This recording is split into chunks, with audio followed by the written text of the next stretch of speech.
You've seen the movies, you've heard the stories of demons and hauntings, but before the horror, there was a real massacre. This is the true story of the Amityville Horror House, where 6 members of the DeFeo family were shot in their sleep, and a son claimed it was the house that made him do it. Welcome to the real Amityville Horror, a story of murder, lies, and a media circus that turned tragedy into legend. This is not a ghost story. This is a true crime story, one that began with blood, not spirits.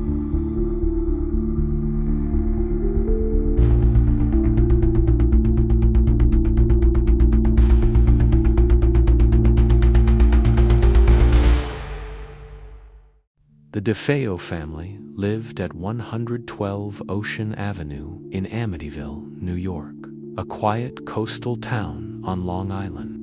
Ronald DeFeo Jr. and Louise DeFeo raised 6 children in a strict Catholic household.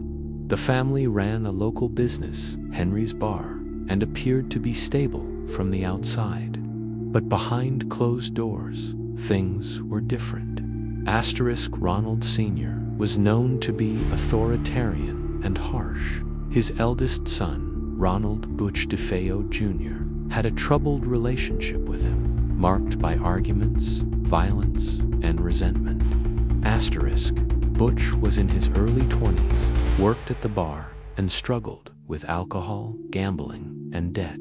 His younger siblings, Dawn, Allison, Mark, and John Matthew, were bright, normal kids. They had no idea what was coming. On the night of November 13th, 1974, Butch DeFeo went to the family home with a .35 caliber rifle. One by one, he entered each bedroom and shot his family members in the head while they slept.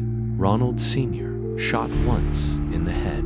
Louise shot once in the head. Dawn shot once in the head. Allison shot once in the head. Mark shot once in the head. John Matthew shot once in the head. All 6 were killed in less than 10 minutes. No one screamed. No one escaped.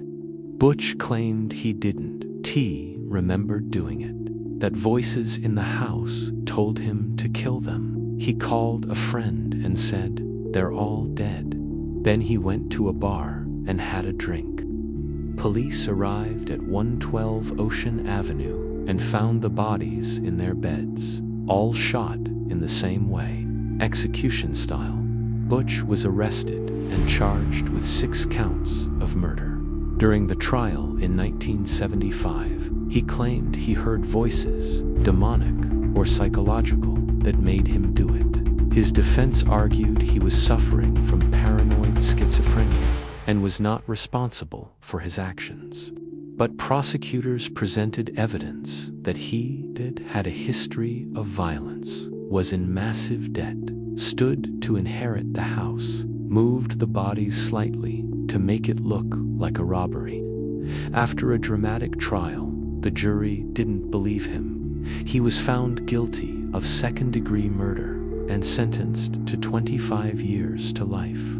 He died in prison in 2021, still claiming he didn't do it. In December 1975, less than a year after the murders, George and Kathy Lutz bought the house. They moved in with their 3 children and claimed to experience terrifying paranormal events.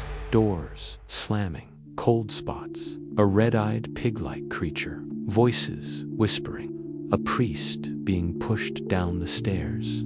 They fled after just 28 days and later told their story to author Jay Anson.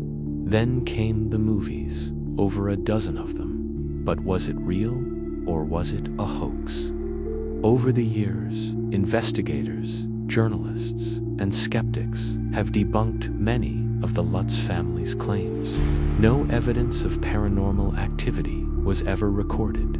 The priest, who was pushed down the stairs, denied it ever happened. The Lutzes collected royalties from the book and movies, raising questions about motives. George Lutz had a history of mental health issues and fabrication. Many believe the haunting story was a marketing stunt, a way to profit from a real tragedy.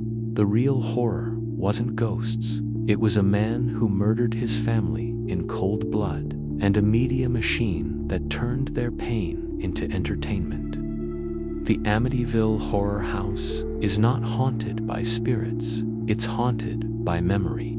The real victims were the 6 members of the DeFeo family, murdered in their sleep by someone they trusted. The real horror wasn't in the walls, it was in the heart of a man who chose violence over love. Maybe you've seen the movies, maybe you believed the ghost stories, but now you know the truth. Drop your thoughts in the comments below. Was Ronald DeFeo Jr. guilty? Or was there something truly evil in that house? If you enjoyed this deep dive into one of the most misunderstood true crime cases in history, hit that like button, subscribe to the channel, and turn on the bell so you never miss another episode. Next week, we'll be diving into another chilling mystery, the disappearance of Malaysia Airlines flight MH370. So stay tuned, stay curious, and keep solving crimes with us. Until next time, goodbye and good night.